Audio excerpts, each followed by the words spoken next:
Hello everyone, welcome back to my channel. Today we're going to be reading Mommy by Nowlin.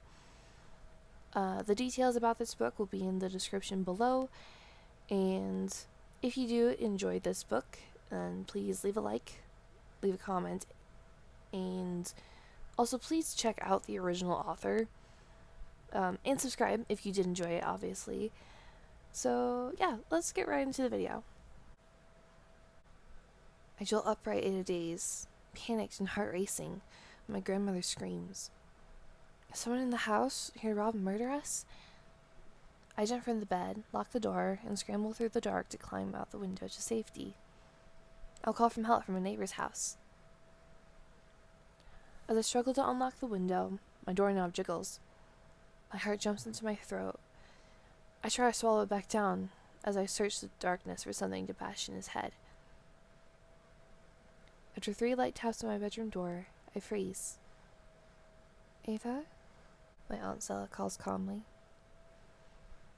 I realize there was no one here to rob and murder us. So why is Mimi screaming?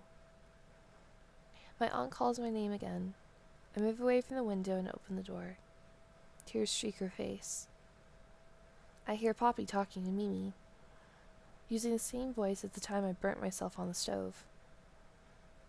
Light from the doorway spreads across my room and onto the Disney Princess clock. It flashes 3:40 in bright red numbers. Aunt Stella kneels down and hugs me. She smells like cherry blossoms and I breathe it in. She reminds me of my mother. She pulls away from me and her eyes fix on mine. A tear spills over and rolls down her cheek. I brush it away. I can feel my own eyes watering up. Come over here, Ava. She leads me to my bed and we sit down. It is her turn to wipe the tears away. There was an accident. My heart races, swelling with each beat, so that it will be ready to burst when Aunt Stella finally tells me that my mother is dead. I don't know how I know this, but I do. My beautiful mother is dead. Your daddy is okay, but your mommy didn't make it. She grabs me, pulling me close, and I let her. Tears flood my face like tiny waterfalls from my eyes.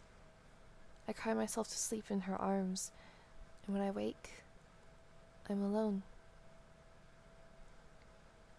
It is still dark outside, but I don't want to sleep anymore. Horrible dreams about my mother leave me feeling black, as if I am in a darkness I can never escape. To wake is a relief, then the realization hits that the dreams are now my reality. I tiptoe across the floor and crack my door. Poppy takes the Lord's name in vain. I gasp and cover my mouth. I've never heard anyone in my family say that before. Then he curses my father. Aunt Stella says, Dad, cussing him is not going to bring Sarah back. He killed my little girl. He was drunk. Aunt Stella cries aloud. And she got in the car with him anyway. Damn him! I wipe my burning eyes with the palms of my hands and my nose with the sleeve of my pajamas. I creep into the hallway to see. Poppy holds his head in his hands as he sobs. Aunt Stella lays her head against his with her arm around his back. She looks so much like my mother. I lift my hands to wipe my face. It's shaking and I can't make it stop. Aunt Stella glances behind her and sees me. Oh, honey. She jumps to her feet and hurries toward me. She's not my mother. She's too young. Her hair isn't the right color and it is too long. My mother didn't smell like cherry blossoms. She smelled like honeysuckle on a warm spring day, when the wind catches them just right and blows their sweet perfume through the air, tempting your taste buds.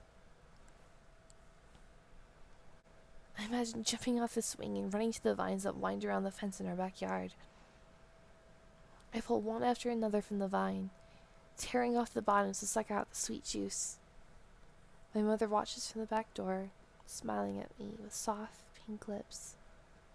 She tilts her head slightly, and a brown curl falls across her face. I reach out to sweep it away. My hand is almost there when my mother's image disintegrates as Aunt Stella rushes towards me. I charge into the bedroom, slam the door and lock it. She knocks forcibly on it. "Ava, honey, I'm sorry you heard that. Puppy didn't mean it. Open the door." I sit on my bed, listening. She keeps knocking and talking sweetly. Finally, Poppy comes to the door. Ava, I'm sorry. Your mommy was my little girl. Like you were her little girl. I'm just upset. You're gonna understand, can't you? I understand, but say nothing. I'm certain that it is my father's fault. I hate him. I've hated him since I can remember. I hate the way he looks, the way he smells, the way he talks, the way he eats, the way he breathes, and I've wished for his death for years. This is my punishment for my awful thoughts, and my mother has been taken from me. I hear Poppy and Aunt Stella leave my door. Light filters through the window as I watch the sunrise. The sight is beautiful, almost as radiant as my mother was. I try not to cry as tears once again fill my eyes. I've got to be strong now that I am alone. My mother was the only one who understood me. She was the only one who truly knew me and loved me. Me. For everything good and bad, she loved me. I'm sweating profusely and my pajamas are sticking to my back. I get up and look for a shirt. I find an old shirt that belonged to my mother. It says UNCG alumni, and it still smells faintly of her. I hold it to my nose and inhale deeply. "Mommy," slips from my lips. I don't know why I say that. I haven't called her Mommy in years. I long for the days she held me in her lap and read stories to me, kissed me goodnight, tickled me, played piggy with my toes. I shed my damp pajamas, letting them fall to the floor as I pull the shirt over my head. I catch my reflection in the mirror and stop. I have my mother's eyes, her mouth, the shape of her face. But I can't see her when I look at myself. What am I going to do without her? I think about living alone with my father, and I can't bear the thought of it. I imagine what happened after the party. He drank too much, and my mother begged him for the keys. He told her he was fine to get in the car. She said no. He cursed her, and then she got in. He was swerving down the road, and she begged him to pull over. He told her to shut her mouth. She cried. He hit her. She screamed because he wasn't looking at the road while he was hitting her. He tried to recover, but it was too late. They wrecked. He lived. She died. I remember how he liked to hit her. He only hit me once. Well, actually, he didn't hit me. He jerked me. I was in the living room drawing, and he told me to go to bed. I was trying to pick up my stuff. I drawn Mommy a picture of her and me in Paris, and I wasn't finished coloring it. He said, "I told you to go to bed." "I'm going," I said, trying to scoop up my coloring pencils. He stomped over, grabbed the pencils, and ripped half the picture out of my hand, tearing off the Eiffel Tower. It took a long time to draw that, and I was mad. I shouted, "Daddy, stop!" I reached for the piece of paper he held crumpled in his hand. He grabbed my arm and jerked me up like a rag doll. There was a loud pop and I screamed. I felt my arm come out of the socket as soon as he yanked me up. Mommy took me to the emergency room while he watched Game of Thrones. I hate him with everything that I am. Later, Aunt Stella takes me to the hospital to see him. He is in serious condition. He has some broken ribs and a collapsed lung. I stand at the side of his bed, watching him until he wakes up. He sees me. His hand with bruised and scratched knuckles inches toward my hand. It moved away, just out of reach. His eyes plead with me.